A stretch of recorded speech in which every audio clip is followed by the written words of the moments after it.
Jangan lupa like, comment, and subscribe channel YouTube TVRI Bengkulu dan nyalakan lonceng notifikasinya.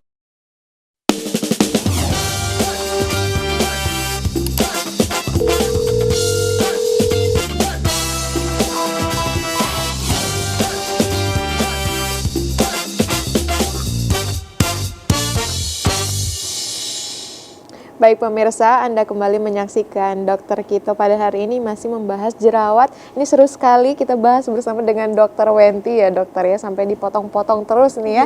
Dokter Wenti, karena tadi sempat kita bahas juga terkait cuci muka, itu maksimalnya dalam sehari berapa? Tadi Dokter Wenti sempat mengatakan 5 kali dalam sehari, apakah boleh atau tidak? Nah, kita langsung dengarkan jawaban dari Dokter Wenti. Jadi kalau untuk cuci muka itu ya, kalau yang pakai sabun ya, bukan yang kayak wudhu kan beda ya. Itu kan hanya sekilas. Nah, kalau yang pakai sabun itu kita harus bedakan tadi jenis kulitnya ya. Yang pertama kulit berminyak atau berjerawat ataupun kulit kering yang sensitif. Jadi kalau untuk kulit yang berminyak atau relatif berjerawat itu bisa sampai 3 kali. Jadi yang idealnya adalah cuci muka itu 2 kali sehari ya. Tapi kalau untuk kulit dengan kondisi yang berminyak, otomatis minyaknya lebih banyak, atau yang lagi berjerawat itu 3 kali boleh. 3 kalinya itu dalam kondisi yang satu tambahannya itu adalah ketika misalnya berkeringat ya, atau habis olahraga, atau habis pakai make up ya. Jadi kalau yang idealnya adalah 2 kali aja, pagi dan malam. Kenapa? Pagi itu membersihkan wajah kita ketika bangun tidur ya, biasanya itu ketika kita tidur itu kan banyak nih produksi kelenjar keringat dan kelenjar minyak. Jadi fungsinya untuk membersihkan. Kalau yang kedua, yang ketika malam hari atau sore hari ya, sebelum tidur mungkin atau setelah beraktivitas, untuk membersihkan wajah kita yang sudah terkena paparan debu, mungkin kotor-kotoran dari luar, kemudian make up. Untuk penggolongan ini sendiri, cuci muka juga tidak boleh sembarangan ya dokter, kan harus kembali menyesuaikan dengan dengan tipe kulit ya. Kalau yang kulit yang kering atau sensitif tadi tidak boleh lebih dari 2 kali. Karena nanti bukannya bersih ya dok ya cuci muka gitu kan. Tidak, justru kalau dia berlebihan dia akan menyebabkan iritasi pada kulit wajah. Karena kering ya dok? Iya, karena kulitnya kering. Dan walaupun kulitnya berminyak atau berjerawat tadi juga nggak boleh sering-sering banget tadi, karena bisa menyebabkan kulitnya iritasi, kulitnya jauh lebih kering. Dan karena kulitnya jauh lebih kering, dia bisa merangsang produksi kelenjar minyak yang lebih banyak. Justru minyaknya jadinya lebih banyak karena kompensasi tubuh. Oh ini kering banget nih katanya, kan dibersihkan terus. Akhirnya keluarnya jauh lebih banyak. Oke. Itu Berarti tadi untuk ya. sabun muka juga harus sangat diperhatikan. Harus selektif, harus tahu kan tubuh kita sendiri ya. Jadi kita harus tahu, oke, saya ini tipe kulitnya yang sensitif nih, nggak bisa nih kena cairan-cairan sabun terus-terusan.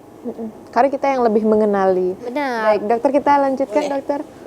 Kita harus memilih produk yang sesuai ya. Sesuai, karena sekarang juga udah banyak ya dokter ya, brand-brand yang bagus. Tinggal lihat komposisi di belakangnya. Oh ada kandungan ini nih, ini. Kalau nggak cocok ganti. Kalau nggak cocok ganti. Karena referensi juga sudah banyak ya dok. Benar sekali. Oke, ini tadi ya, muncul sumbatan di pori-pori, terjadinya komedo. Nih sumbatan tadi ya, terjadi komedo. Oke, ini udah muncul bakteri. Jadi jerawat adalah gangguan kulit yang sifatnya kronis. Maka manajemennya ada 2. Jadi untuk terapi dari jerawat itu ada 2. Yang pertama adalah pengobatan aktif ketika jerawatnya lagi aktif-aktifnya, yang lagi ada inflamasi atau peradangan tadi. Maka perlu obat yang bisa mengontrol kondisi-kondisi tersebut ya. Pengobatannya disesuaikan dengan derajat keparahannya. Tadi nanti kita akan jelaskan ada berapa tipe dari si jerawat itu. Kemudian ada fase perawatan atau maintenance. Ini yang dibilang skincare. Bener. Jadi ada maintenance ketika jerawatnya sudah diobatin, sudah sembuh. Apakah dibiarkan gitu aja? Ya enggak dong. Jadi harus tetap di maintenance. Contohnya diberikan apa? Pelembab ya.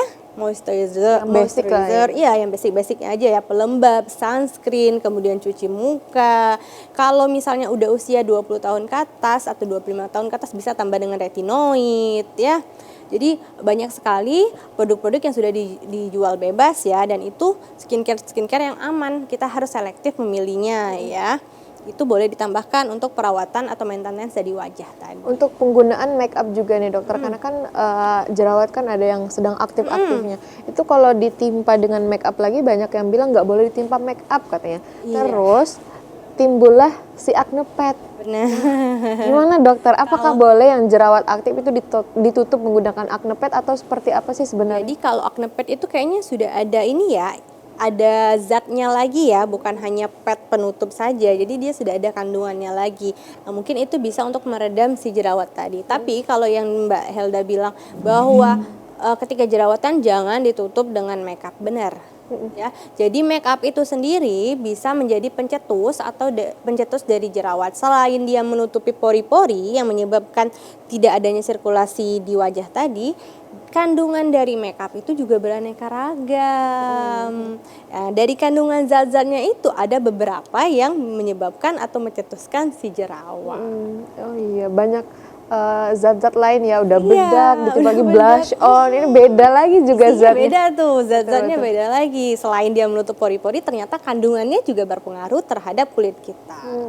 Makin nambah jerawatnya ya Benar, dokter ya. makin nambah jerawatnya. Apalagi kalau kita bersihkannya tidak benar-benar clear ya. Double cleansing ya dok. Jadi nggak dibersihkan dengan sempurna. Akhirnya apa? Meninggalkan sisa-sisa yang menyebabkan komedogeniknya bertambah. Jadi komedogenik jadi apa? Jadi jerawat. Nanti jerawat yang lain kayak nodul-nodul yang ada nanah, yang ada darah-darahnya gitu. Ini kalau suka make up harus double cleansing ya. Ya, dok, dan penggunaan make up itu kan nggak bisa sebenarnya tidak baik ya kalau untuk 24 jam 24 dipakai. jam, 12 jam aja nggak baik. Kenapa? Karena kan sirkulasi kulit kita tidak berjalan dengan baik. Ketika kita memakai make up itu kan pori-pori di wajah itu kan tertutupi. Jadi perjalanan sirkulasi kulit kita tidak beredar dengan oke ya. Jadi itu bisa menyebabkan munculnya jerawat nanti. Kulit menjadi tidak sehat yang pastinya. Ya. Apalagi udah make up 12 jam lupa dibersihkan karena kecapean tidur. Tidur, nah iya. Itu sering terjadi dokter ya. Biasanya perempuan-perempuan ya. Perempuan relate ya, perempuan-perempuan ya. Oke. Nah, jadi penyebab dari jerawat tadi ya, ada genetik. Nah, jadi ini tipe kulit itu bawaan dari gen. Jadi kita nggak bisa nyalahin nih. Karena tipe kulit saya sensitif. Coba dilihat orang tuanya atau kakek neneknya atau saudaranya. Ternyata memang dari keluarganya sudah ada turunan.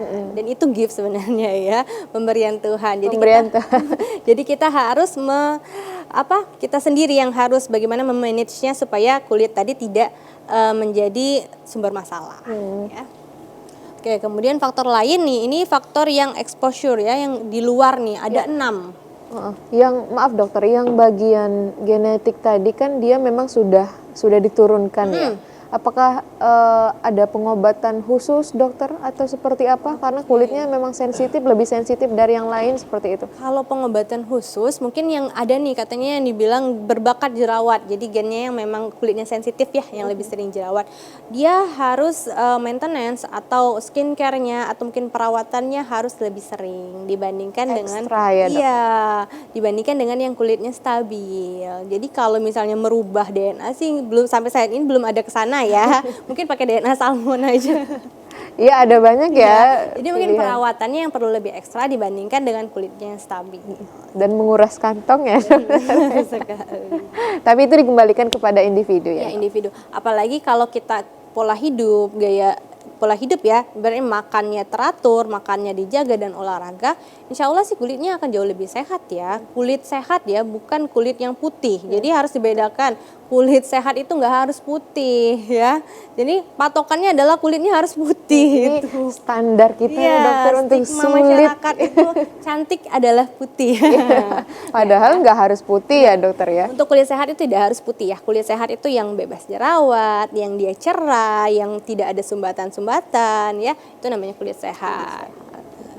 Nah, ini adalah yang sering dibahas. Penyebab-penyebab lainnya adalah nutrisi tadi ya, medication, obat-obatan, juga ada psikologi, ada juga polutan ya, debu-debu. Jadi kalau faktor hormonal yang paling berperan itu adalah hormon androgen ya. Oh iya. Hormon lain juga dapat mencetuskan munculnya. Itu hormon stres tadi ya, premenstruasi, kehamilan, orang dengan kondisi PCOS atau penyakit-penyakit yang ada hormonnya. Jadi hormon adalah salah satu penyebab paling sering munculnya jerawat. Jadi kalau misalnya mau lihat anak-anak yang mau ujian masuk perguruan tinggi misalnya, lagi banyak jerawatnya tuh biasanya.